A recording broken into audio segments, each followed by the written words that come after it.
when we think about like changing things at the root, when you change something with shame and blame, you are feeding more hate into the pot. So that's got to come out somewhere. If we stopped and stepped into someone else's shoes and just thought, why would they be acting that way? Compassion is a far better way to encourage people to change than shame and blame. That is absolutely it. Why can't we just get along? I know we can. Let's work out how.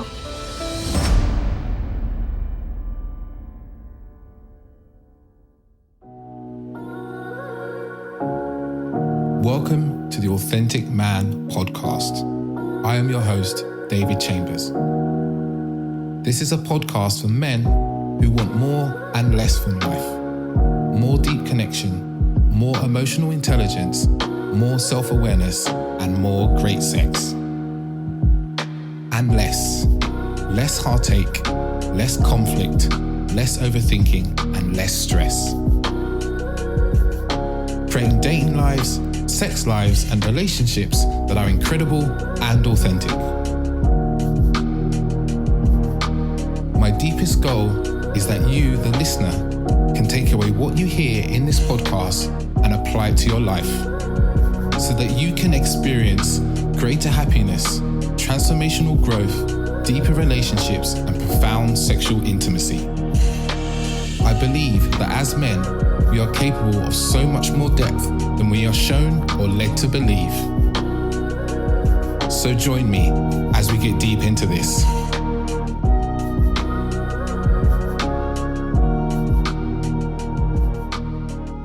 Welcome back to another episode of the Authentic Man podcast. I am your host, David Chambers, and I have a really deep episode for you here. I talked to the wonderful Holiday Phillips, who is a radical business leader in the world of diversity, equity, and inclusion. She's done some amazing work, which we'll talk about more at the beginning of the episode, but she's also a woman that runs and leads a family. Right, herself and my former guest, Jack, they are in partnership, in union together, and they have a wonderful son and daughter, and they're raising a wonderful family. And we talk about both of these two worlds that she lives in, these two parts of her life that are deeply, deeply important to her. And we start off by talking about her work in the space of diversity, equity, and inclusion. It's a mouthful for me to say. And how she comes at that in what I call quite a radical way, she calls in quite a radical way. It's different to how many organizations and many people try and look at the DEI situation within companies. And I love the way that she brings that. And we actually then kind of get into talking about compassion and the importance of compassion and understanding versus the world we live in, which is very polarized, especially in the world of media and social media. And we talk about the importance of compassion for transformation and change. And then we get into what I think is a really personal and deep part of the podcast, which is her talking about creating a conscious family, conscious parenting, conscious relationship, and merging all those into what her and Jack are creating, which is really beautiful. And I think it really touched my heart in many of the ways to talk to her and hear her experiences and the way that she's thinking about parenting and the way that she's thinking about raising family from a position of, and she never says this, but this is kind of what I'm hearing, is like as a way of a vehicle for evolution of not just herself and her own soul, but the soul of her partner and her children.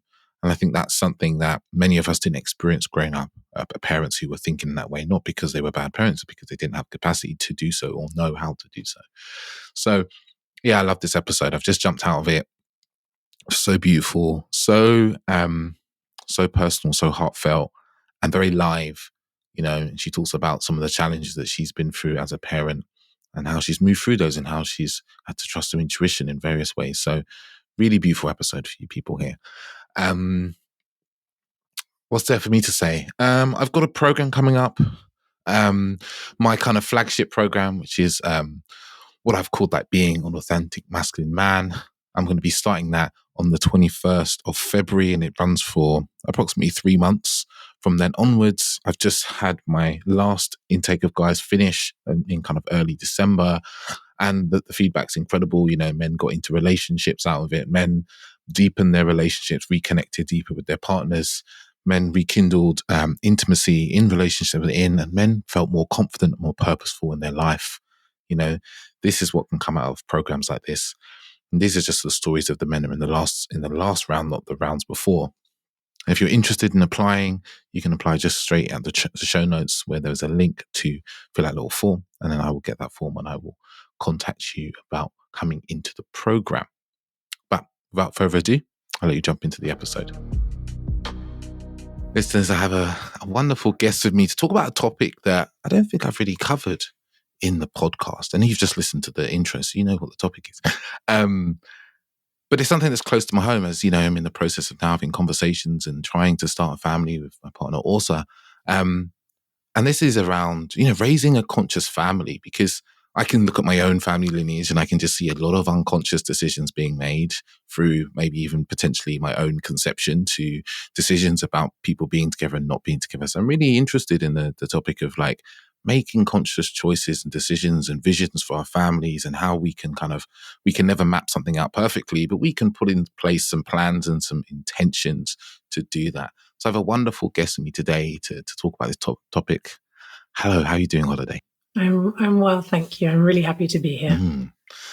And I always love to start off the episodes just for people to get to know the guests. Is what is it that you do in the world? What do you bring? What magic do you bring to the world?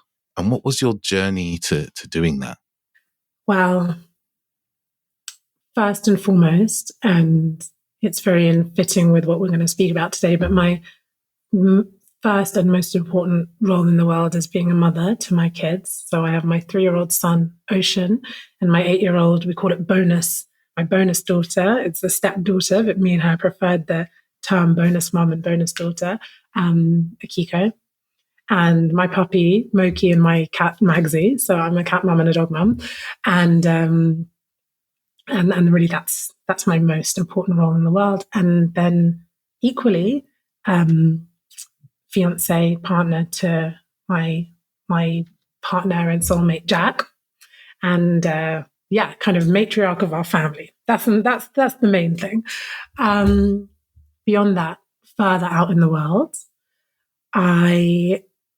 it's really fun to be answering this question, because I have done so many random things in my career and life that I always struggle to answer this question succinctly. Because I'd be like, you know, I'm this, I've done this. And then over Christmas, I really sat down to try and pull the central thread. Like, what is it that I've been trying to get at with all of these different things for the last, 20 years since I kind of got out into the world of work. And I got it on Boxing Day. So this is the first time I'm actually able to vocalize this. So this is really my coming out moment of articulating my career and my work and my purpose and my journey. So the central thread in everything that I've done in the past 2 decades in my work has been a devotion and like a really deep search for understanding and creating the conditions for us to coexist harmoniously, and not just harmoniously, but generatively. I've really been looking at how can we live and work together across the many lines of difference that there are, and thrive more than we would if we weren't living and working together in these different groups. And within that, the questions that I've mostly concerned myself with are, how do we move from conflict to connection? And what are the capacities and the choices, which is so important, that we need to make to be able to relate across lines of difference? And that's always been my thing. It's funny because I look back on, from really when I was like 7 or 8, and we used to like things in school where you talk about what you're going to be when you grow up, or little letters from my friends. And people would always say to me, you should be a politician, you should be a diplomat. I mean, that is I'm so sensitive, my absolute nightmare. I couldn't be that exposed to the public heat. But there's this thing of like always seeking to create systems that work that I was doing from like toddler almost. So that's kind of, from a work perspective, for whatever reason, what I was put on this earth to do, and how that's manifested in the world has been primarily working with leaders and organizations to create those ecosystems within the workplace where people can coexist and create and thrive together. So I've worked in leadership development, organizational culture, and then, the last 10 years really been in that field of inclusion and diversity and equity.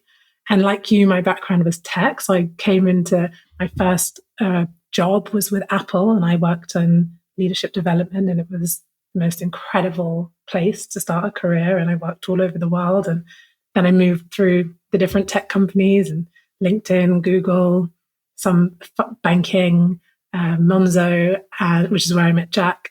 And so I really cut my teeth in that world. And then I set up my own business so that I could have more freedom to do things in what to me is a more radical way the last 4 years, about 5 years ago. And that's what I've been doing ever since.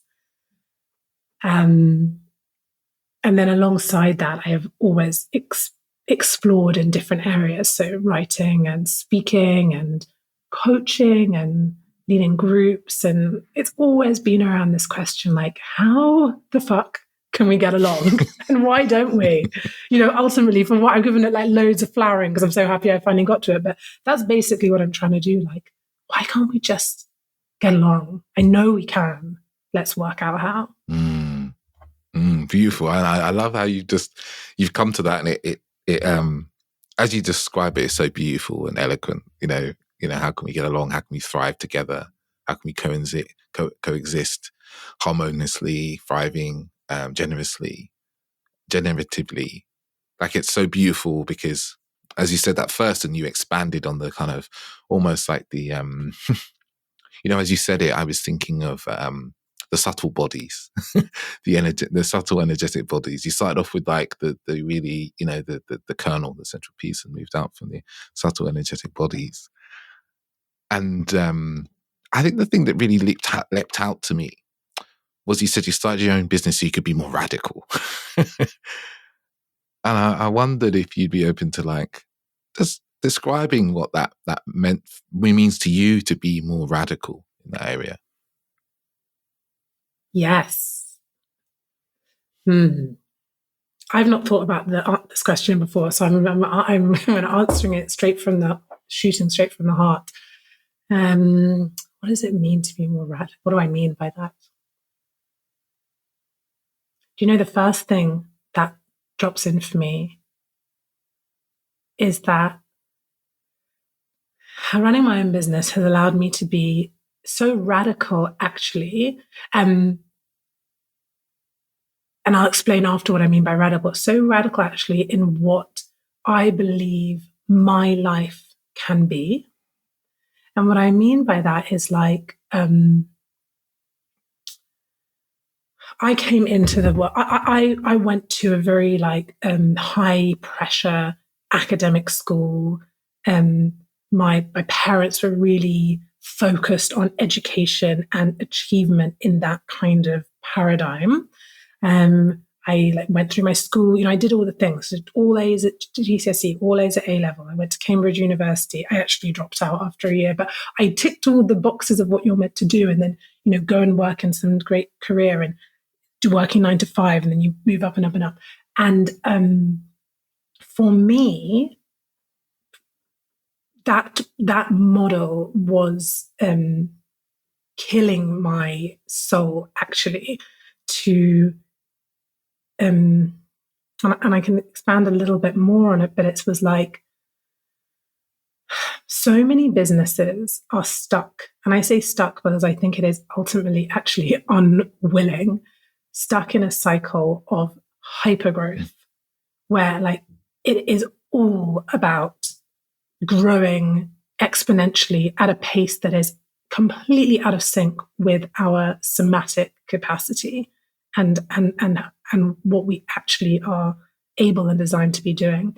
And I worked in tech, as you know, so it's really about like move fast, dedicate everything to it, get the big reward at the end. I mean, it's the most capitalist kind of model you can have. And I'm not anti-capitalist, but it's like to work in that environment where it is all about essentially like burning yourself out so you can get the pot of gold at the end was so misaligned with what I knew in my heart was the way that I wanted to live. But it's so ingrained into us that that's just what you do. You know, you go and you work 9 to 5 and you work hard and you get your promotion and you get your salary. And I really don't want to make it seem that I'm disparaging anyone who's doing that. But I do think that the system itself is toxic. So for me, at some point when I was like, I cannot do this anymore because I don't feel like I'm living, to actually step out of that and take the risk of, well, I'm going to have to generate everything for myself. And when I get pregnant, there's no maternity pay and no leave. And I don't know where the next paycheck has come from. I mean, still I have that. And to step out of that and be like, but I'm going to do it anyway, is actually quite radical. And I think the piece that became truly radical for me is when I became a mother was like the reprioritization of my own values, of like what made me feel like a valuable person in the world, because I had always attached my value to my work and my career success and my achievement. And to actually to get to a point where I'm like, I actually truly do not care about that anymore. I mean, truly. It happened one day and I was like, oh my gosh, I don't care about that anymore. And I couldn't believe it. And I care about making an impact and I care about doing beautiful work in the world, but quote unquote achieving means nothing to me. And when I kind of like got that, I was like, now that's radical as well, but it's because I had shifted my values where what became important to me was my family and my leaving the world better than I found it, and enjoying myself and being healthy. And it sounds like these are really obvious things, but they're actually quite radical in the system that we're living in that does ultimately not value those things. Got it. Yeah. And it's a radical act to, you know, what you're saying and I'm hearing and I'm feeling is like, it's a radical act to go against the grain of the system, like I said, I also worked in tech for many years and it's hyper growth. It's like, we need to get Series A, Series B, Series C. We need to do this. We need to grow the product. We need to make it more products. We need bigger, more. And everyone's like pushing, but it's not just tech. This is like, the system in place that we have in many companies and for successful people. And I've got coaching clients, men who are stuck in this system of being continually burnt out / dysregulated. And when they turn around and be like, I'm going to take 2 weeks holiday to their boss, the boss is like, what? You can't take 2 weeks holiday. And I guess it's like in that vein, it's a radical act to say, I'm going to take 2 weeks holiday and I'm not going to do anything. I'm going to turn off my phone. I'm not going to reply to emails. And what I'm hearing from you is like your shift in values dictated how you shifted your business and how you decided to work. And it's a radical act to give yourself, like and this is a big assumption I'm making here, is like you've created a business that works for you and has a spaciousness for you to be creative in the ways that not suit you best is the words I'm looking for. Is how do you be at your best instead of working in the way that the system pushes and grinds many of us into doing and being. That is absolutely it. And I mean, the reality of the situation is I work like 3 or 4 hours a day, spend the rest of the time with my kids. I only work with clients who where I align with their purpose. I fired 2 clients last year because one of the CEOs was just really out of integrity with the work, and the other one was beautiful parting, but it just wasn't aligned with what I'm trying to do. And like those are all the things that I never would have thought I could do years ago. And I sometimes hesitate to share this because I'm like, oh my God, this sounds so privileged that I'm able to do it. But I think there's a truth in that, but there is also courage in the choice to do that. And then, when you do something and you're really leaping and I can't do it. And then you do it. And then it's the new paradigm. It's like, okay, I would never go back. I cannot now go back to working with clients where I don't believe in what they're doing. I cannot now go back to not being able to spend half a day a week, every day with my son. So it's kind of, every year it's becoming more radical for me in terms of what is actually possible for me in this life and my relationship with life and work and that whole ecosystem. And that is to be a woman running a business, unattached to achieving, working a few hours a day, 3-4 hours a day, spending majority of your time with your sons and your children and your family. That is, in this day of, so we call it, in this day of the boss bitch, it's fucking radical. I saw this meme which I love, which is like, I'm not as a woman kind of like lying down under a bed of moss, and it's like, I'm not a boss bitch, I'm a moss bitch. I was like, that is totally me. I was just like lying down on our land, and then coming in and being a little bit of a boss bitch because I got to go and like hit the sales hard. Then I'm going back to being a moss bitch. So I think it's the balance. Oh, I love that. It's beautiful. Oh, and it's you said there, family being like a really core value for you. As you were creating a family, were there kind of conscious choices that influenced your values, or is it your values influence your conscious choices? Would it be okay if I add one more thing to the last question? Go for it. Is that okay? Oh. Thank you. Because when I've been talking about radical, I've really been kind of instinctively dropped into thinking about how the way I run my business is radical. But there's the other piece, which is about the actual work itself. And when I kind of really shifted my focus from doing more general organizational culture work to diversity, equity, inclusion more specifically, which was in 2020, off the back of the murder of George Floyd, when I was just inundated with requests, I kind of stumbled into that work. I mean, it had always been part of the work I did, but it wasn't my main focus. And then it was just what was it was what was wanted. So was where I could be most of service. But from my vantage point, that entire industry was, can I say it? Can I say it? Yes, I'm saying it. Was, and in many ways is, so entrenched in the consciousness of the thing that it is trying to dismantle.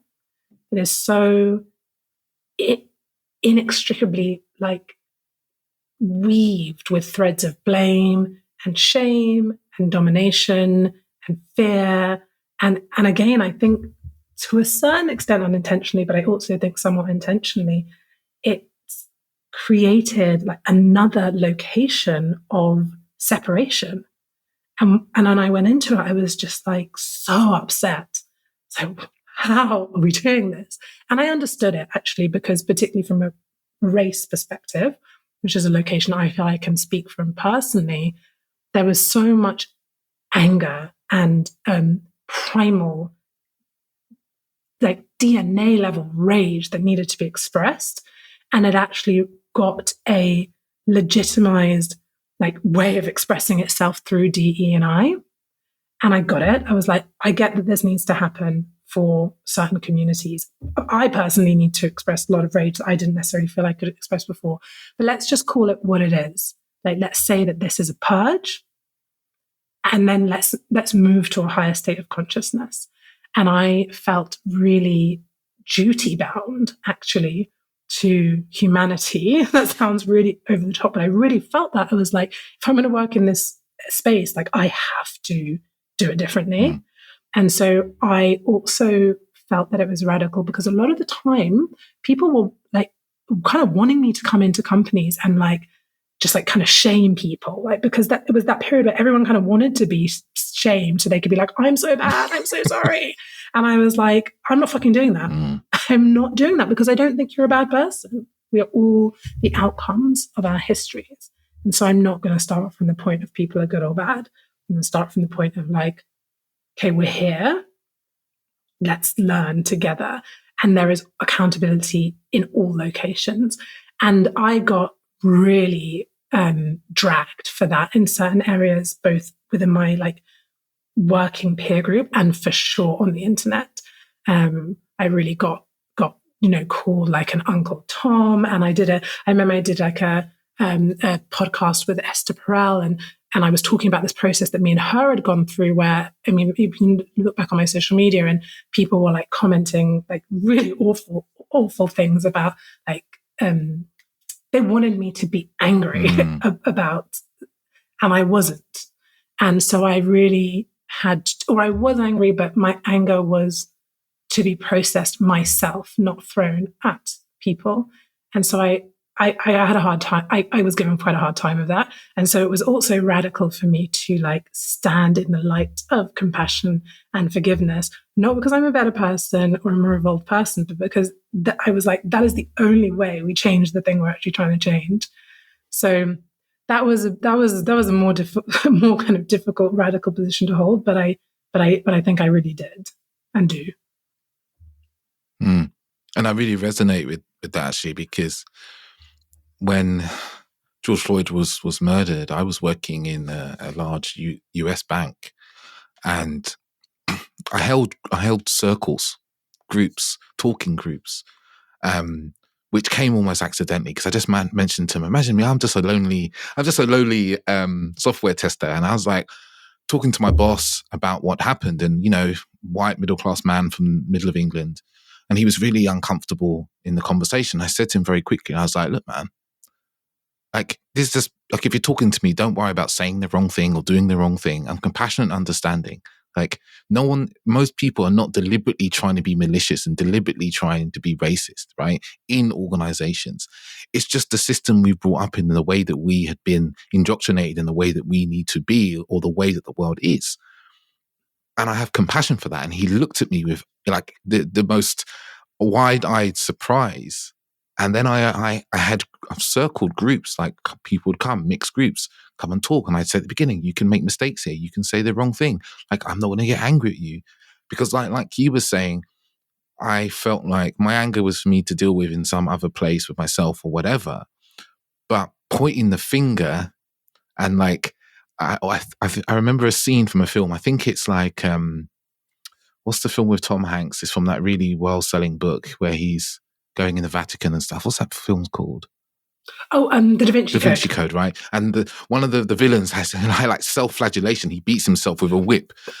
Yes. And that's literally what people, kind of white people especially, were going through. Was like, I'm bad. I'm a bad white person. I abuse my privilege. And it's like, okay, yeah, cool. That's true. But you haven't necessarily been doing it deliberately. You haven't been doing it deliberately to hurt people. So let's start with a bit of understanding, and we'll start from the place of like, yes, these bad things happened. You're not a terrible human being. You're a human being in a system which is terrible. And now you're saying, hey, I want to be better, which is great. We can really start from a point of that, right? And when you bring compassion, like I believe for any change to really occur, do I believe what I'm about to say? Not for any change. God, I realize the world is so nuanced. I can never say anything absolutely, Compassion is a far better way to encourage people to change than shame and blame, in my opinion, right? And from my experience of working in people with relationship stuff, especially. And I can step into someone's shoes and give them compassion pretty easily if I choose to, if I want to, like, in those spaces. So I really love that you took, and obviously it's not for me to love or not love, but I love to hear that you took that stance. And like, I can only imagine how difficult that would have been for you to receive that stuff from other people on the internet and within companies. And, I have a big sister as well who works in a very large fashion company, and she takes a very similar stand to me. And I know it was difficult for her for younger, they would say younger Black people who are just coming into the workplace, and some of the conversations that she struggled to have, and be like, look, you need to not tone yourself down, but just being angry isn't going to make anyone's life better here. So I can only imagine how difficult it would have been for you in the industry to navigate that. Yeah, it's profoundly complex, isn't it? Because even as I'm hearing you talk about it, it's like, it's and I think it's also like, for me, there it's compassion for every single location. So it's compassion for the white person who, from the countryside, military person who has never like been around Black people and does have that thing of like, I don't know what I can say, I don't want to say anything. It's compassion for that, but it's compassion for the person who actually holds racist views that they inherited probably from their parents and their community. It's compassion for the angry young person who is just like, this is unjust, because it is. I mean, it's just like, I think that that's when I come back to like my own heart's purpose about this, harmoniously coexisting, it's also internally. It's like, can we harmoniously coexist with all of the parts within ourselves and all of the different parts within the different actors in the situation? Because I know you kind of hesitated that, but I do believe that compassion is a prerequisite for long-term change. You might be able to force behavior. You definitely can force behavior with shame and blame. But when we think about like changing things at the root, when you change something with shame and blame, you are feeding more hate into the pot. So that's got to come out somewhere. And coming back to the family point, it's like, maybe that comes out, like if you're constantly shaming and blaming yourself and you hate yourself on some level, that is going to be felt by your children. And then you create generational trauma in a different location. So there really is no way to collective healing without compassion being the base. Compassion is so, and I feel sometimes the world we live in now, with like the constant polarization that I see, and it's just so constant.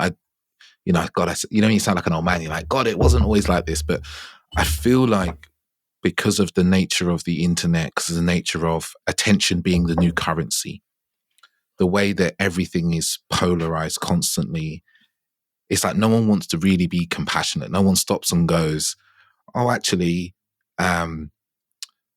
I work in the space of relationships, so I see a lot of, say, men talking about women. Women are like this, and women do that, and they hurt men in these ways. And then women are like, oh, men do this, and they do that, and they hurt women in these ways. And the thing I've been constantly trying to talk about, and I've had people on podcasts talk about this, is like, if we stopped and stepped into someone else's shoes and just thought, why would they be acting that way? What's gone on with them in their lives and their pain and so forth for them to act that way? And stop to understand that before we then throw our aspersions and judgments, we would gain so much, and that polarization would decrease.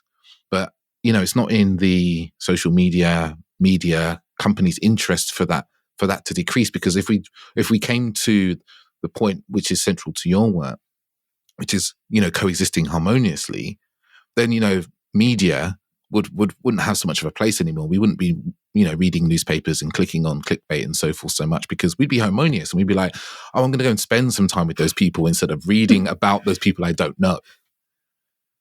Yeah, totally. I'm just going to go and skip down by the river and play my lute with all these different friends. Totally. But I think the other piece that people get wrong, in my perspective, or where we can fall into the trap, is where we almost like facade compassion, but it's actually just avoiding the thing altogether. It's like, yeah, no, I love everyone, and like it's totally cool. And so it's either like massive self-abandonment or it's just disassociation, because to actually get to compassion, in my personal experience, you have to go through the like shit. Like it's really hard to alchemize the stuff in your way of compassion. Like even just the other day, I was at a dinner for a project that I'm working on. It's like a voluntary project, and I was sitting at can I tell the story? Yeah, go for it. Yeah. Basically, it was on the table with various different people, and one of the it was all white people at the event and at the table, and this guy was talking about how he didn't like people sunbathing naked on the beaches of Ibiza, where we live, and then he said, and someone else said, like, but why? Like, what's the problem? And then he said, but come on, you don't want your kid to come out and see two black men naked. Oof. Right? And I was like, what the fuck? But the first experience of like my blood just went cold. I felt like humiliated and totally isolated. And it's like, I don't know, some people would pick that up, but maybe you don't pick that up. But it was like the addition of black men that was just like, I could feel the contempt in it. It wasn't just like two men. It was like extra offensive to him. Then I said, like, I managed to gather myself and I said, like, I don't know what the color has to do with this conversation. And the woman next to me said, kind of laughing, joking, oh, the size, referring to the penises. Wow. And I was just like, the whole thing was so abhorrent to me, but so I just left. I was like, I'm going. I didn't say it in that moment. I wasn't like, I didn't announce it because I felt so like shocked and alone, but I just left. I was like, I can't be here with these people. And then I was like in the car, I was like, fuck you motherfuckers. Like, how dare you? Like, da, da, da, da, da. And then I called Jack and he didn't give me like the exact response I wanted. So I was like, well, fuck you. You're white. You don't fucking get it. Like, da, da, da. And I really went into it. And I was like so upset and so victimized and so angry. And I deserved to feel all of that stuff because I have heard that shit so much in my life. But then the next day, I got a message from the guy. It's like a really, really sweet, heartfelt message to be like saying, like, I'm so sorry that I offended you. It really wasn't my intention. Like, you were really missed at the dinner. And like, I can't remember exactly what I said, but like, I'm genuinely so sorry. And then I got a message on Instagram from the woman, like an even longer message being like, I feel so like sad that I said that. It was like an off the hand comment, but I'm always looking to like educate myself. Like, really love having the conversation, da da da. And they were genuine, heartfelt messages of apology. And instantly, still, there was a part of me that was like, that took it in. But I was also just like, well, I want you to pay some kind of consequence because you're a racist, and like that's not fair. And I sat with it, and that kind of worked out of my system. And then eventually I got to the point of like, this is actually the highest repair that I could have wanted. Like, it just is. And it's also still really sad that is the reality of the world, that somewhere within that man's conditioning, there was an extra layer of contempt because the men were black, and an extra layer of like, how dare you be here? And maybe an extra layer of like threat around because of his children and all of these things. And like, that's where we are. And I feel that we do get to grieve and rage and be upset that like, that's the reality. You know, we're talking about race specifically, but it's in so many locations, but that's the reality of what we're capable of as a humanity as yet. Like, there's still so much hate. And it took me only probably a couple of days to get to a point where I was like, and that's not your fault. Like, I still get to be upset about this, but it's not you, human being, that is at fault here. And then I let it go. But like, it wasn't like I was immediately like, oh my God, don't worry about it, it's all love. Like, I was the opposite of that. And then I took it out on my partner and, you know, all of these things. So it's like, you know, compassion's a process, dirty, ugly process. Yeah. Wow. Wow. That's incredible. And just like taking that all in, because I love the use of and, because and brings together instead of separates. Yeah. And like, both these conditions can exist at the same time. I could be angry at someone for being not just insensitive and rude, but being narrow-minded and inflammatory. And I can have compassion for why they think that, where those thoughts have come from, who the world that person grew up in, or the community that person grew up in, that conditioned him to believe that the man who is black is more dangerous than a man who is not black, you know, and the fear that those people must have been either indoctrinated with, conditioned into, without their knowledge, without their will, and then passed it on to their children. You can also have kind of this compassion for that, while also being angry at what the system is and how the system is and how those people are at the same time. Those two things aren't mutually exclusive, and they won't necessarily be pretty and full of roses and like, oh my God, I know, yes, the system's so bad, I forgive you completely. Like, let's go get coffee and sit by the beach and not be completely naked but topless or something like that. You know, it's not going to look like that because, you know, maybe in the movies they want things to be like that. But the truth is that life is messy, and emotions and feelings and growth and accountability are messy processes that can't just follow a lovely 5 or 6 step pamphlet. Yeah, totally beautiful. Thank you. And thank you very much for actually holding space for me to share that story, because even sharing that with you was so healing for me. And it was just like a really beautiful experience of that we do actually, we can heal from those like traumatizing or triggering moments without having to do anything with the person who was involved. But, you know, we heal here in relationship and trust. And so thank you. You're welcome. You're welcome. And yeah, man, incredible. I'm just like in awe of that process that you went through and you opening up about that process and how that was for you.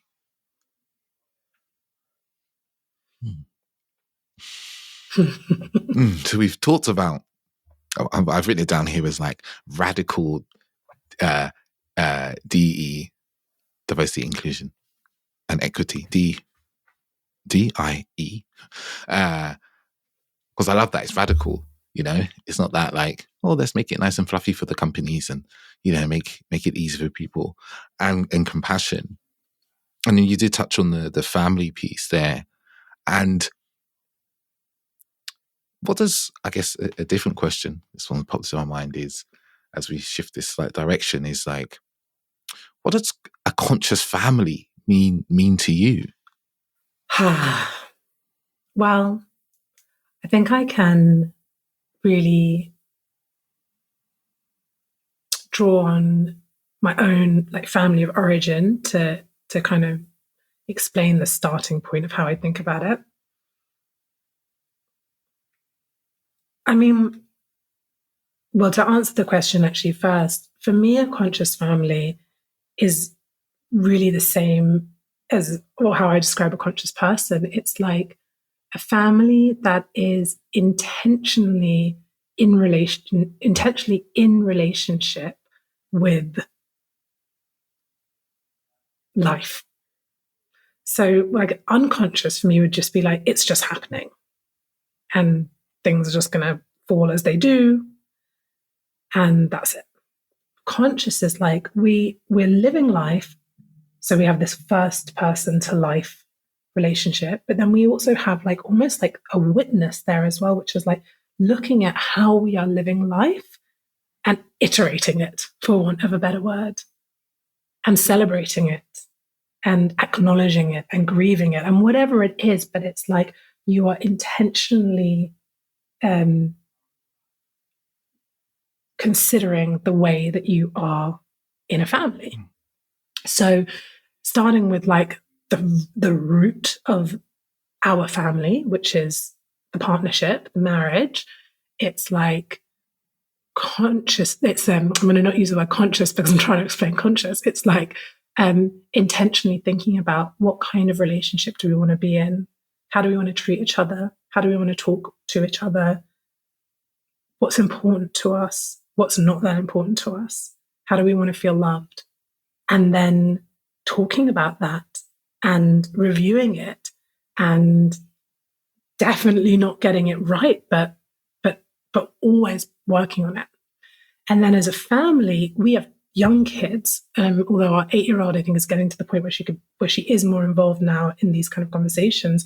But as a family, as you grow, it's like allowing the kids to also be part of that Because for me, you could have a conscious parents who still run a very top-down family, which is like, this is the way our family is going to be, and this is how everyone feels.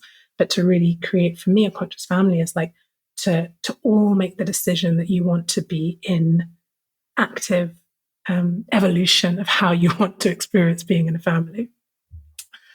And I think I probably take quite a systematic approach to it because of my work background. So like, the way I approach it is very much like the way I would approach going into an organization and reimagining the culture. I mean, all the way down to like post-it notes and like whiteboards, because it's where I'm skilled, so I'm just like, I might as well apply it. So for me, it really actually looks like we have family values, and we have like behaviors associated with those values. And we have, it's so funny, isn't it? I really had to push Jack to this. He was like, this is so cringe, but now it actually really works. And we have like an annual review of how things are going. So we really treat our family like an organization, but with just more love and softness. Yeah, it does. And it's funny for me because even my life in tech, like even the iterative process and the I think that's what it was when you did a post about a family away day. Yes. A family away day. And I was like, I had these flashbacks of like company away days, and I think I started to swear a little bit uncomfortably. I was like, oh my God, I used to hate these things. And then I was reading on for your post, and I was like, oh, actually, this is a really great idea. And why I think really struck a chord with me in the moment when I saw the post was because we've been together about 4.5 years now, and probably about 4 years ago, I stumbled across an article by a couple, and I can't remember what they were called, and they were doing basically sprint reviews in their relationship. And I was like, oh, this is a great idea. Like these questions, and we answer these questions together. I was like, it's an awesome idea. And I brought it into relationships. She was a bit resistant to start with, but it's been a practice we've continued over the 4 years. So the away day piece, when I saw that, I was like, God, that's such a wonderful idea. Like to create values for the family and to like, okay, what, like you said, the behaviors associated with the values. And then the iterative process of like, okay, how are we doing? What's going on? Like, what's working? What's not working? What do we want to do? How do I want to be better? How can we be better? What are we missing? Like all these sorts of things. And like so many people will hear that and cringe because it feels very worky, and like, oh, it feels like it's a bit like when I talk to couples and I'm like, you need to start scheduling sex. They're like, oh my God, I don't want to schedule sex. I can't do that. Like, that's really weird. That's really awkward. And it's just like whole battle. It's a similar thing. It's like, that feels worky. That feels like, this should be spontaneous. It should just happen magically in the ether. Like God has just passed down messages of how our family should be. And if, things are the way they are, but actually we know better than this, right? From our years of working and our lives, that if we don't create intention in how we want things to go, then really, and then what's come to me in this moment is like, our shadow will just direct it. For sure. Yeah, absolutely.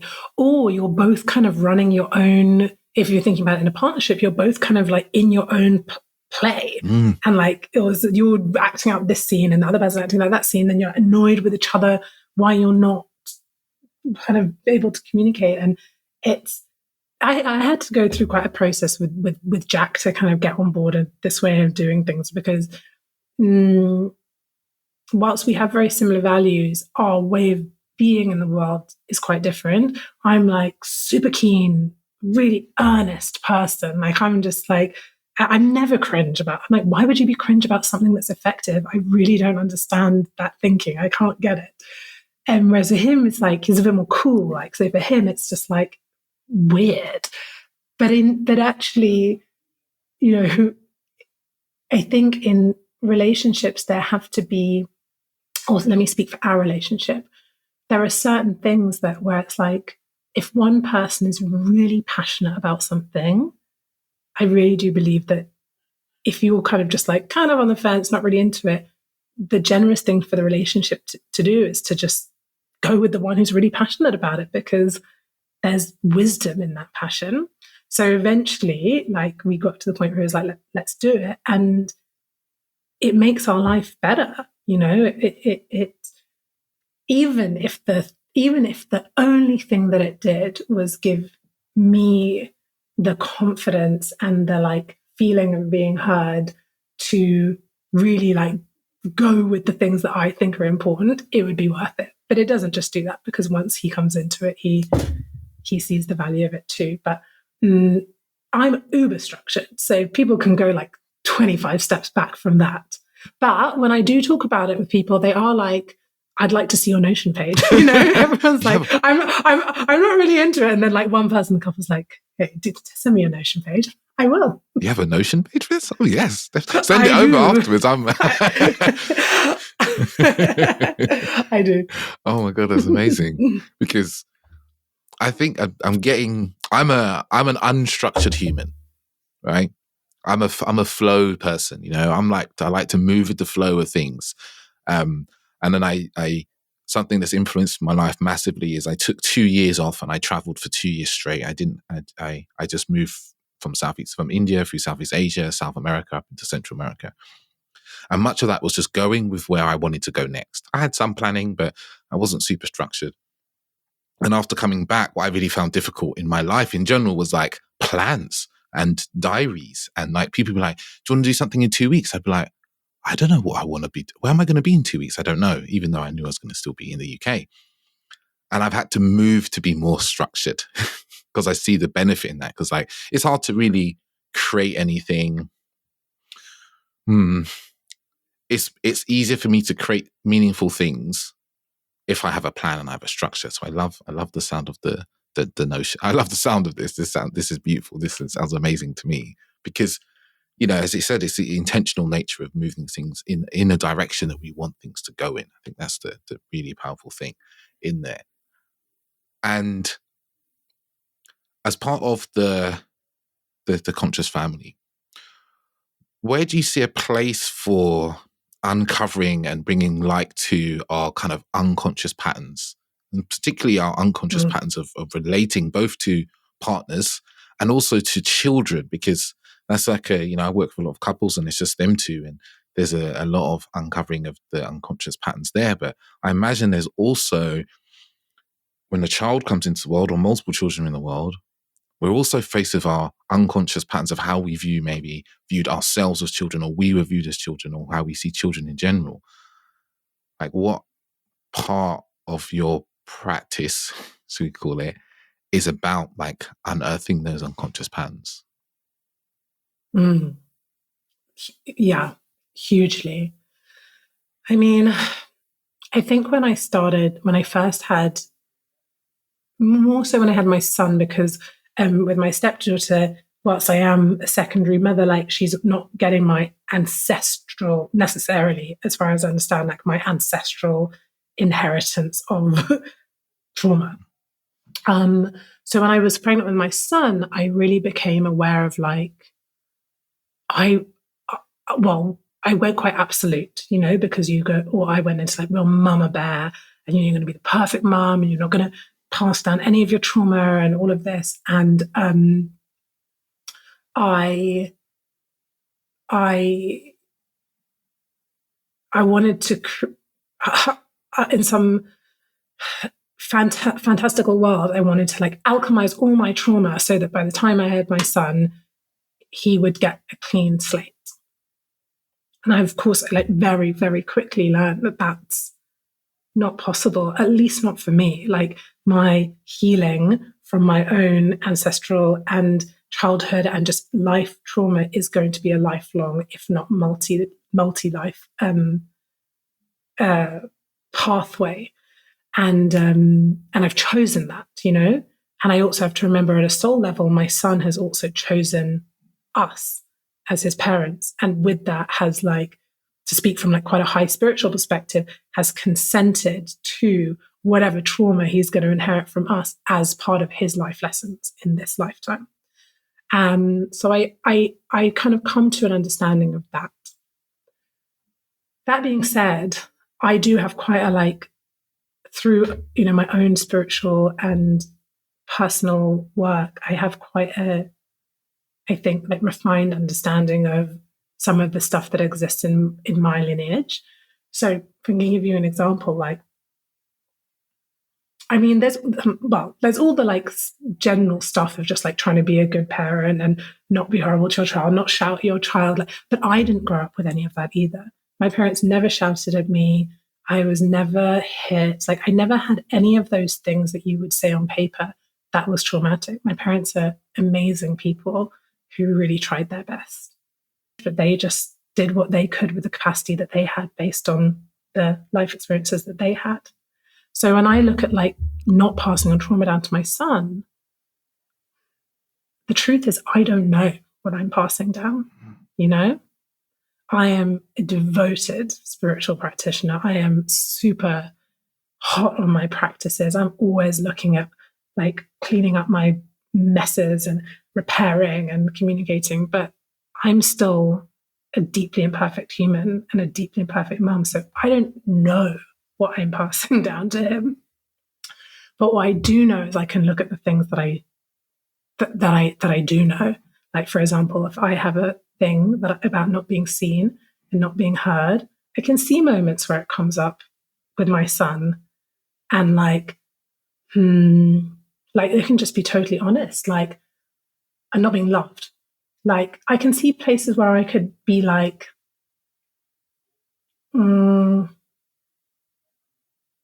overly putting a responsibility on him for me to feel good, So he can see in my face when he's like, "Mommy, I love you." And I'm like, "Oh my God, that's the best thing ever." And then when he's like not feeling that, which is perfectly reasonable, and I'm hurt, it's like, okay, that's my thing. Let me not project that onto him, It's like such small little things like that it's like, there are places where I can see that I am in my child when I'm in relationship with my 3-year-old. And even more so with my 8-year-old, because it's like, there's additional complexities, isn't it? When you're a stepmother as well. And like, okay, there are places for me, I'm like, okay, well, maybe I'm not important to her, or maybe I'm pushed out, or all of these things that are deeply like teenage. And I can watch them and be like, okay, let me not project that onto her. And like, sometimes I won't get it right, but I can see when I'm doing it. So I would say that it's hugely important to me to be looking at the ways that I might be projecting my own trauma onto my kids. And I know that I'm doing it. I know that I'm doing it, but I'm always seeking to do better. There are some very specific things that I can speak to, like, and I think maybe people like might have similar things in their lineage around addiction and things like this. And in an ideal world, my son would not watch any screens. That has not been realistic for me within my capacity as a mum. But my approach again has, initially I was like, he's only watching it at these times and it has to be these times. Then I had to really look at that and be like, well, that's arbitrary, because I don't only want to watch screens in a particular like block. And I sometimes want to watch it because it's something I want to do. And I had to leap and be like, okay, maybe our value is we have a certain amount of time per day. So it's like an hour a day, but it's up to him when he wants to do it. So if he wants to watch it 10 minutes first thing in the morning, even though I'm like, oh, I really don't want this, I'm actually going to trust him. And what I have found is, for me, that when my son is really strong-willed, really determined kid, the looser I am, actually, the more balanced his choices are, because he wants to push against me. So those are like the kind of things that I'm navigating on a daily basis, and having to always unthread, like, what of this is mine? What is my conditioning? What of it is like not wanting to seem like a bad mum to others? What is it like? What's actually true? What do I actually really care about? Like, sometimes I'm like, I just don't care about that. Like, I just don't mind. It's like, just do whatever. But there's loads of places where I think as mums, we're kind of shamed into feeling like we have to be a certain way in a particular area. And it can be sometimes really hard to see your own mind and your own heart in that location. So it's a constant, even as I'm talking about it, I'm like, this is the hardest thing in the world. Because even as I'm talking about it, I'm like, if I was talking about anything else, I think I would be able to talk with like such clarity and articulation. But even as I'm talking about it, I'm like, I'm just working this out as I'm speaking. Because it's such a complex thing to move through. You know, like I've only observed from a distance. I've got a nephew, he's 4 years old. And though for him, he feels like he's a big boy now, I imagine, but he's got so much life to live. And to create an attitude of sovereignty and freedom of like, you can make your choices. These are the consequences of your choices. Like if you choose to use 55 minutes for your screen time when you wake up, you've only got 5 minutes for the rest of the day, starts to teach him about how he chooses and make choices in the world and formulate his own decisions and how he wants his spaces and time to be used. That's it. And I think it's also really hard and important as a parent to like unthread, to not use your children as the opportunity to like undo your own trauma. And I mean that like actually in quite a specific way, which is that I'm going to use the word your, but I'm speaking about myself. Like your children are not you. My stepdaughter is more similar to me, but my son is a really different person to who I was as a kid. And actually, when I think about like, what are going to be the things that I need to do and be to ensure that he feels safe inside his body and in the world? Because that's, for me, ultimately, that is the responsibility of a parent, to raise your children to feel safe inside their bodies and in the world, and to be equipped to live a good life. Like that is also so important to me as a parent. And I can tell you about what our family values are because that's a really big part of it. But when I think about like my childhood, like I really had like no boundaries at all, particularly as a teenager. I just had like no boundaries, really no like I could do anything, and I did a lot of stuff that was wild and dangerous, and my parents didn't really know. But I think the thing that even though my parents loved me so much, that I didn't have within our family unit was the feeling of like, this home is a safe place for me to be, for me to come back to and be. So I was like out there in the world trying to create that in all of these different places and get safety and connection and belonging in different places because we didn't have like a cohesive family unit. My son doesn't have that. Like he has a different situation. We are an incredibly cohesive family unit. My Jack and I are like incredibly strong partnership. So I could spend a lot of time like creating what I needed and then actually ignore what it is that he really needs. And one of the things with my son, for example, that he is enormously non-compliant. And I can be like, that's great, he's adventurous. But it actually, as he's getting older, I'm realizing like it's actually not always serving him to not realize that sometimes there is an authority figure and sometimes that is the parent.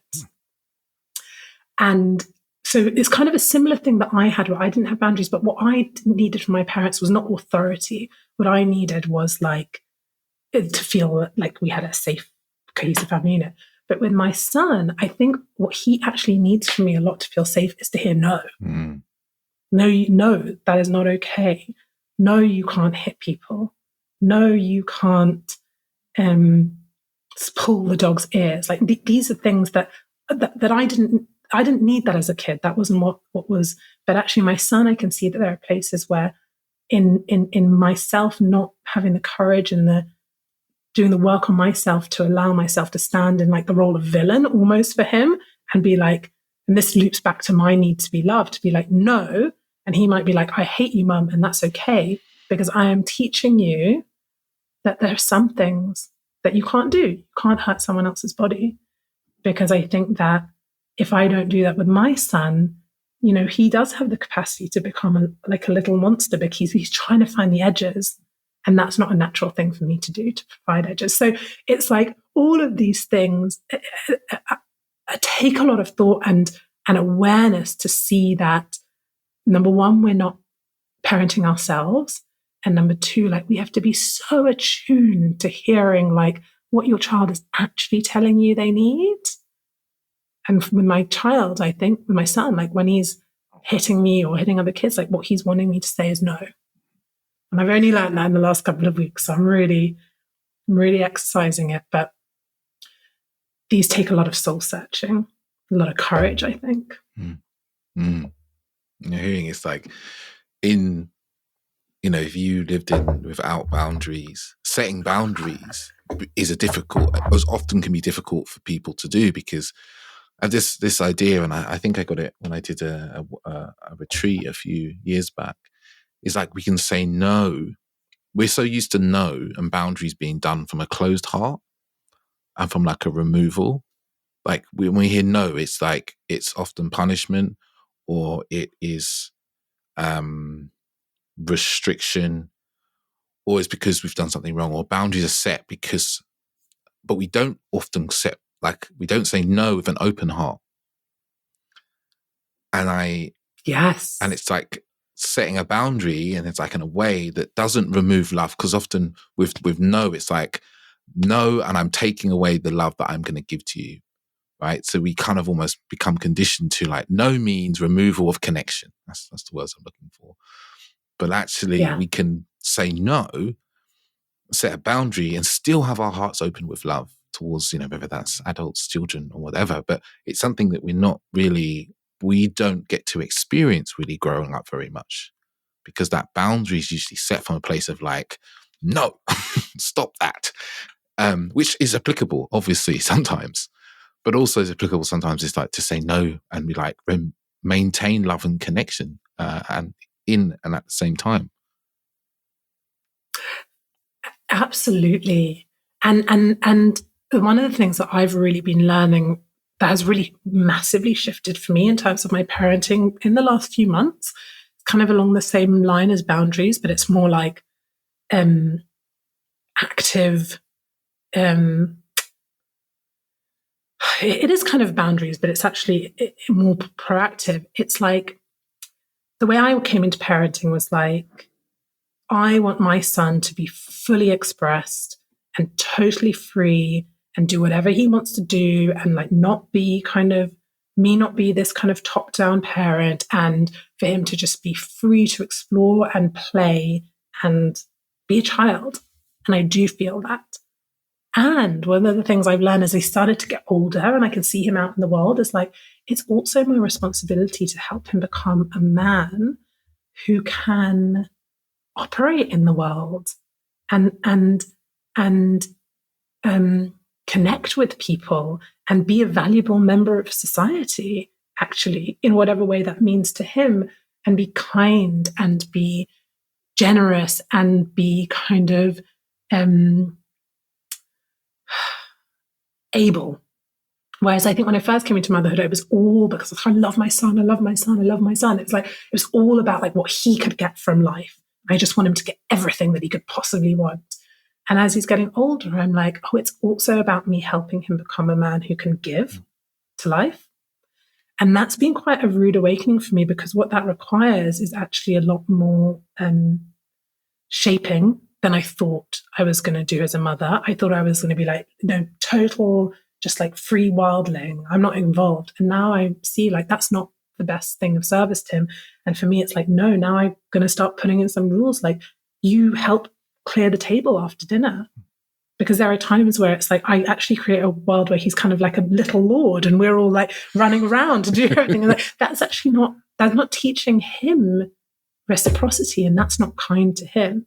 So I start to implement those things. Okay, no, you do that, and actually you're going to help wash the cars on the weekend. And I see that allowing him to contribute is actually so kind, because everybody has a deep, deep desire to contribute, even a 3-year-old.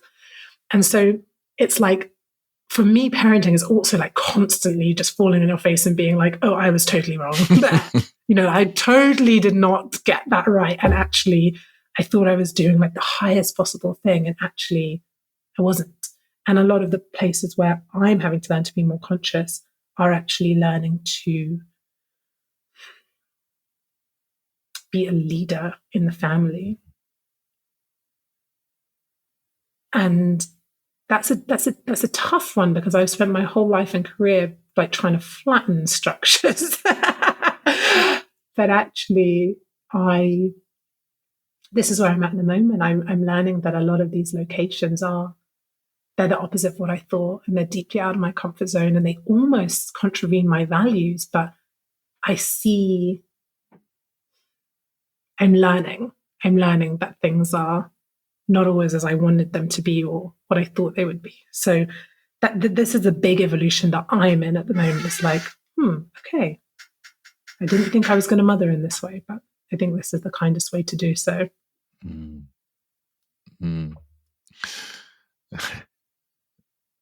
I'm struck by what you said about being a leader in the family, and I wondered, how do you balance that between yourself and Jack? Is that for you like a baton that gets passed back and forth, or do you find that you have consciously chosen that these are areas of our relationship / family that each of you have the best capacity for leadership, or is it something that's more fluid, or something that's completely different from what I've said there? I think we actually work really, really well in this spot, because ultimately we value the same things. Like Jack and I we value family, we value kindness, we value growth, and we value joy. Like when I think that those aren't our values, but I'm just thinking about what do we really care about? It's like we care about love and joy and growth. And so we're always pretty much working in the same direction. There's not really a location where like one of us really cares about one thing and then the other one doesn't really care about another thing. I mean, there's like some small things where like I care more about, like, for example, food provenance, whereas he is like, I don't really care about that. Or like he cares more about, for example, security and like the house being secure and like our online stuff. And I'm like, yeah, I really don't care about that. But like the main things, we're working in the same direction. So in terms of being like a leader, like we're very equal in that we're both trying to lead our family to the same place, but we have totally different skill sets. Like I am like one of the places that Jack really is not naturally, and I am extremely. I am enormously patient.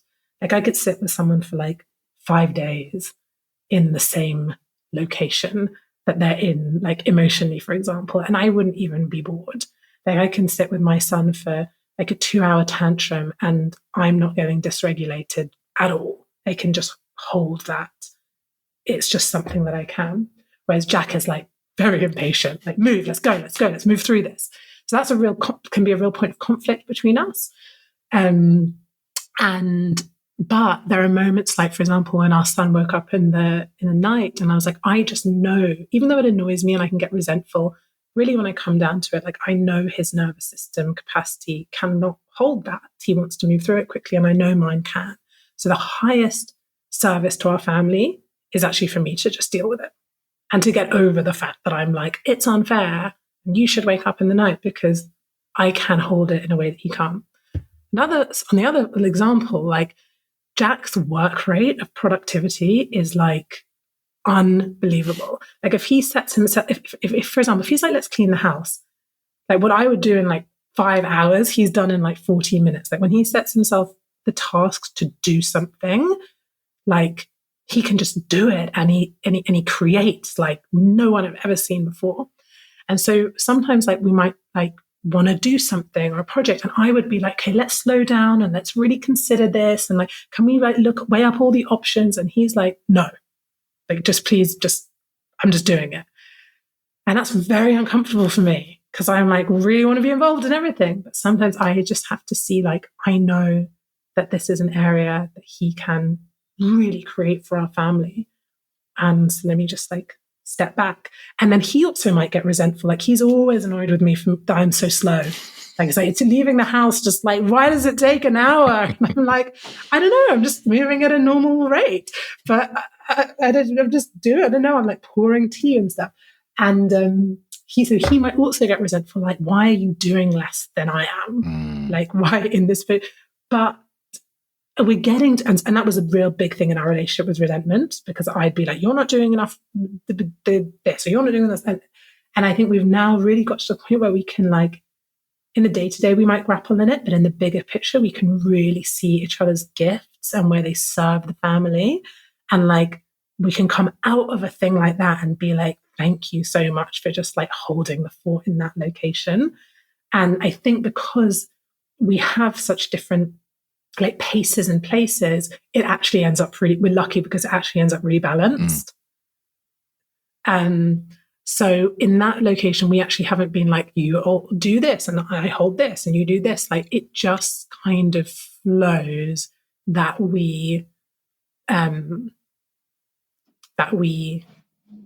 lead in different areas, and it works. And I think we have a lot of respect and reverence for the other. Like, one of our family values is reverence, and we have a lot of reverence for the other's gifts, and we create time to, like, we always back each other, and like we always big each other up on social media, for example, and like we're always behind everything that the other is doing.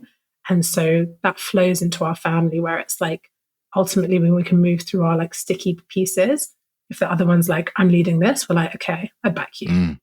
And it's beautiful to hear, but it's also like, imagine for the listeners who are maybe not in partnership, it's like, these are the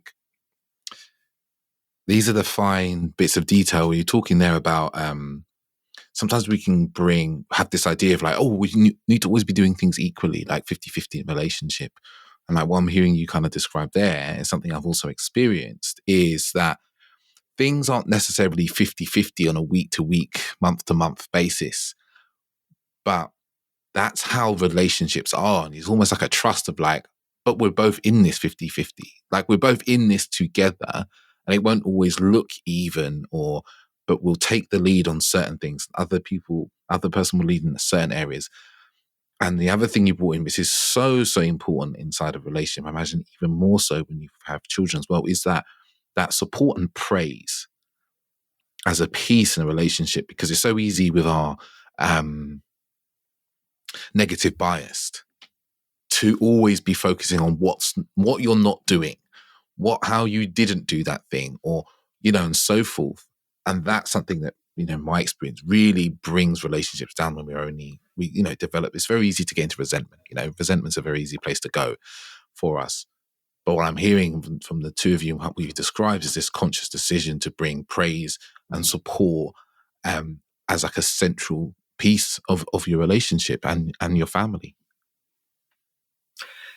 Yes. And I want to be really honest. And like, we probably spent about 2 years in that deep resentment space. Like, when my son was first born, like, under-resourced, under-connected. We'd only been together for 10 months before I got pregnant. So we didn't have like a big back catalogue of like time together. And I know for us, when we're not spending intentional connection time as a couple, everything in the family suffers. But we had 2 years where we were like, full on baby. And then we had his daughter was 5, like really growing quite. And so we didn't create nourishment for our relationship, and then like the partnership. And then we really were in that resentment for about a couple of years. And I think actually it was really when we moved to Ibiza, when we both just got happier individually, and where we had made a huge upgrade into the life that we wanted to be in, and all of the other parts of us were nourished, that we both, I think, looked at each other and we were like, let's really just let this go. And then over, a period of months, we did. And I think we have just got to the point where that is not at all the baseline in our relationship. And we've been together 5 years, 2 kids. So it's like, I definitely don't want to portray the picture that it was always like this or easy. But I think for me, again, like one of the values that we had together was like, we feel that our partnership is the bedrock of the family. And so we were like, even when it got really tough, we were like, we're sticking with this because we know we can make it through. And that commitment to do it and then be where we are was also key. Because I think there were times where we could have just been like, nah, this is too hard. I won't do it. And that was like a commitment that we kind of made to each other. It was like, we're really going to just stick with this unless we like absolutely can't. Like, this is lifelong. So that was, I don't know if everyone does that when they're in a relationship or when they have kids. Maybe everybody does do that, but it felt really seminal for us to really be like, this is for, like, when we have a kid, like, this is for life. We're working through this now for life. And so I think that's also really held us. It's a strong commitment. It's a commitment of like, we're going to do everything in our power to move through the difficult times and keep going because we believe that we have the capacity to make this work, and we're committed to the belief of the capacity. I'm really hearing what you're saying there. Yes. And I kind of hesitate to say this because I don't want to make anyone else feel bad, but I hope I can say this in a way that is deeply personal. For me, becoming a mama, it was part of my soul contract with my son to be like, I will do everything in my capacity to make this work with your father so we can be a family together. And all of the times that I could have been like, this is too hard in our relationship would have been because I just didn't really want to look at my own stuff. It would be a different case if like Jack was kind of like a bit of a shit and actually just not a kind, good man. But I know that I knew that he was. So anytime we really got into it, and vice versa on his side, anytime we could have like really just not, like, it could have broken down, would have been one of our unwillingness to look at our own shit. And that was not good enough for me to my son to not be willing to do that. So that was also a really big part of it for me. And also to my stepdaughter, it's like, when I become a stepmother, it's like, that's my child.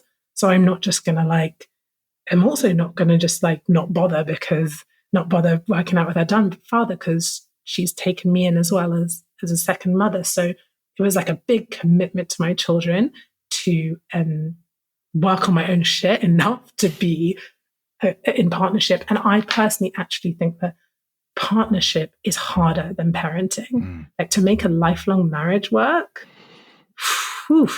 that's the hardest soul lesson in this lifetime, I think. Happy lifelong partnership, you have a lot more natural inclination to really stick it out with you as a good parent. But I think that it's if we can do it, it's a really beautiful thing. Yeah. And I kind of say that with some trepidation because as I'm saying it, I'm like, it's almost like sounds quite traditional what I'm saying, and that's not necessarily that liked in this day and age. But I think it's important because it's my personal values, and actually it's funny where we started the conversation is like in this kind of like inclusion, and I think a lot of people are afraid to say things that don't feel inclusive. And the reason I'm saying it, I'm like, maybe what I'm saying doesn't feel inclusive, but it's true for what I feel. And it's it's a funny one. It's a funny one to speak it out loud. Because it doesn't have to be you're not decreeing what other people should do, but simply decreeing what it is that you want for you. Yeah. Yeah. Yeah.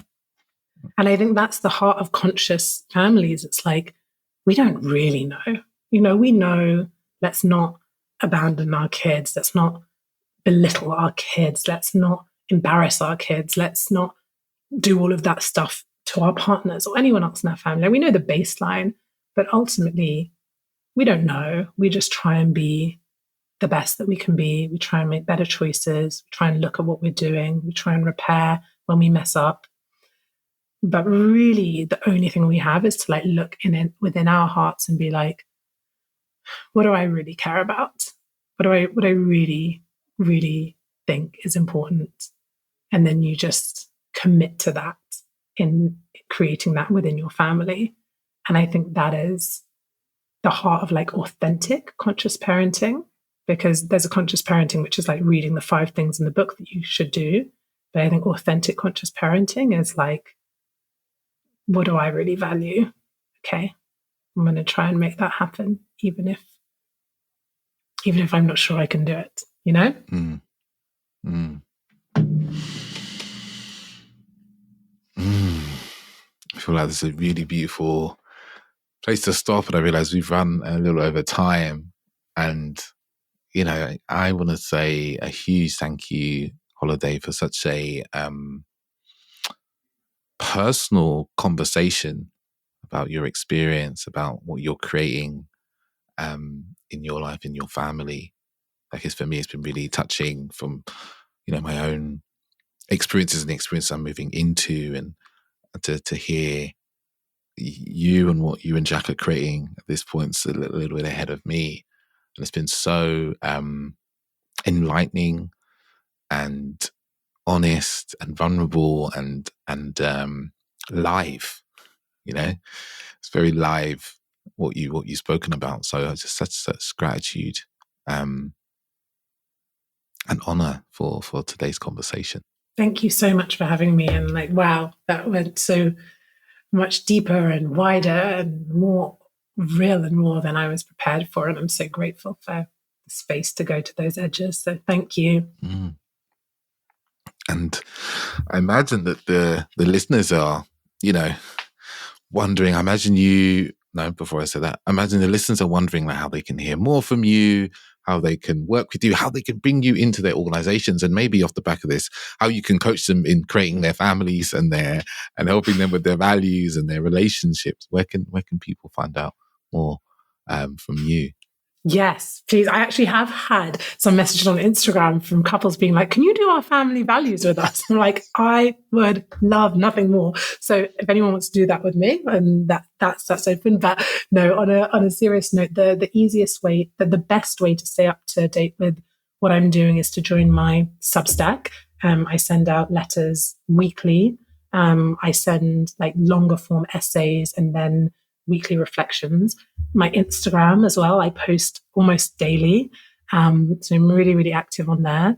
And then with regards to working with me, I've actually opened my books for the first time in 2 years for one-on-one coaching clients, and working with 6 people this year. So if people hear this soon enough and are interested in working with me, then get in touch on my website, which is www.holidayphillips.com. And then working in organizations, that's one of my greatest joys. So whether it be leadership or culture or really this big location of equity, diversity, inclusion, but through the lens of compassion and grace, then you can also check out more of what I do there on my website. Wonderful. I feel I hear the sound of a workshop around creating family values, easily created for couples to come and join you and run over the course of even a weekend. It could even be a retreat. Yeah.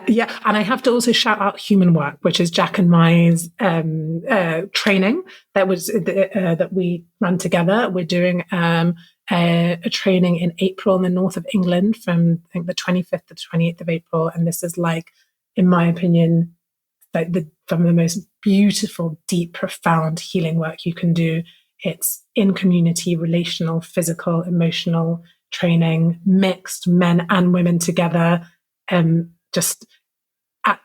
So much I could say on it, but in the last one that we did in Ibiza, Jack and I stepped into the boxing ring together, and I think we alchemized like 5 years worth of arguments in the space of 2 minutes. So any couples who are looking to really just process the shit out of their relationship quickly, come to Human Work. Beautiful. And I've seen the pictures and the shares, and the people have been there, been absolutely incredible. And I will make sure there's links to all of those things, all those wonderful things in the show notes.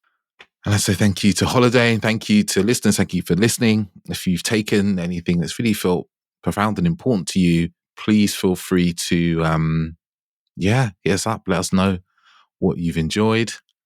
And until next week, I say ciao, ciao. I want to say a big thank you for listening. It's people like yourself that really help get the podcast out into the world, especially if you're often sharing the episodes and the podcast with people that you feel just could do with listening, right? Can see a different way of being a man, maybe a different way of having dating lives and intimacy and relationships. So I want to say a big thank you. And if maybe after listening to this episode, you think, oh, there's someone actually who could really do with this, please share it with them, share the love. I'm really, really grateful. And if, you want to get in contact with me for any questions, or you want to talk about coaching or any working together, feel free to reach out to me on Instagram @theauthenticman_, or you can email me hello@theauthenticman.net. Thank you very much.